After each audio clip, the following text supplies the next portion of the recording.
see, Julia Alvarez gave you permission to forget the laundry and keep writing the poem. And as a career educator, Sandra Cisneros' work has been a constant presence on every syllabus I've written over the past 34 years. I'm so grateful to be here, so grateful to be a part of this anthology, and also so honored to be reading another Latinx poet's poem today, be able to share that with you. I'm going to be reading Oliver Baez-Bendorf's poem, My Body, the Haunted House. This house is haunted, you know. Someone died in here. Where is the basement of the body? I don't know. Where is the attic? I don't know. I carry her around with me, stillborn in my boy womb. There was a girl died young, no funeral. A haunted house is always alone. People come to be scared because they like it. They like to be scared knowing they can leave anytime, and they do. They always do. They always leave. Back to their safe and warm without me. I mean the house. A haunted house is always alone. I carry your body in my body. I live for both of us now. Cannot pinpoint what I miss. Looking for the chicken exit. Desire wrapped in a sheet. Where is the body, I said.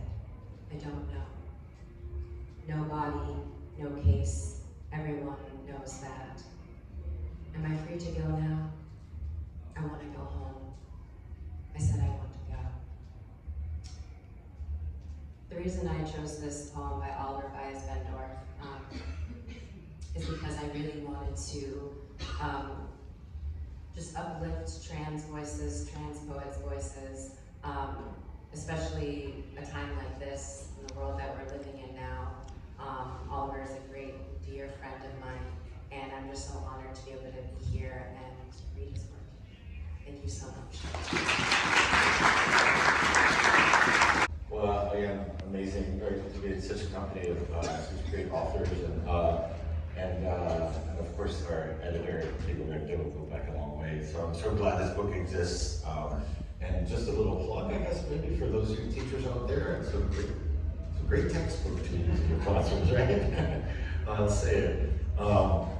So I chose to read Versos Sencillos by Jose Martí, which Caridad quoted excerpt a bit of it, and of course because it's our beloved childhood poem. The first time we for Cubans, the first time we encountered poetry. Remember our parents reciting it to us, and probably their parents were reciting it to them, and their grandparents reciting it to their parents, etc.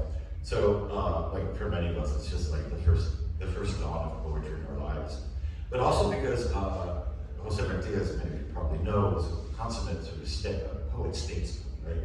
He understood the power of words in civic and political discourse, and how it can persuade change. Again, during what's becoming a cliche, but during these unprecedented times, or unfortunately becoming a cliche, or at least tumultuous times, we think we need more politicians like Timothy, and certainly a real model for us in that way. And lastly, because outside of his political writings, I think what Martí chose to celebrate the everyday. His poetry is accessible to every walk of life, and that in and of itself is in some ways a social political statement of what you choose and who you choose to write about. I'll read not the whole thing, obviously, just a few stanzas in Spanish and then in English. Jose Martí, de Versos Sencillos. Yo soy hombre sincero de donde crece la palma, y antes de morirme quiero echar mis versos del alma. Yo vengo de todas partes y así a todas partes voy. Arte soy entre las artes, en los montes, montes soy. Yo sé los nombres extraños de las hierbas y las flores, y de mortales engaños y y de sublimes dolores. Yo he visto en la noche oscura llover sobre mi cabeza los rayos de lumbre pura de la divina belleza. Todo es hermoso y constante, todo es música, razón, y todo como el diamante antes que luz es carbón. Yo sé que el necio se entierra con gran lujo y gran llanto, y que no hay fruta en la tierra como la del campo santo. I also wanted to mention this is a translation by Anne Fountain, and I've found Menti just incredibly hard to translate into English because the musicality just disappears. And I gotta say, I don't know how she did this, but she was able to keep the same rhyme scheme, the end rhyme scheme, and the musicality. A sincere man I am, born where the palm trees grow, and long before I die, my soul's verses to bestow. No boundaries bind my heart, I belong to every land. I am art among art, a peak among peaks I stand. I know the exotic names of every flower and leaf. I know of every trail's claims, and I know of exalted grief. I've seen how beauteous streams flow through the dark of night and descend as radiant beams in a new luminous shower of light. As if by wings set free, I've seen women's shoulders rise and beauty emerge from debris in a flight of butterflies. All is lovely and right. All is reason and song. Before the diamond is bright, its night with carbon is long. I know that the foolish may die with burial pomp and tears, and that no land can supply the fruit which the graveyard bears.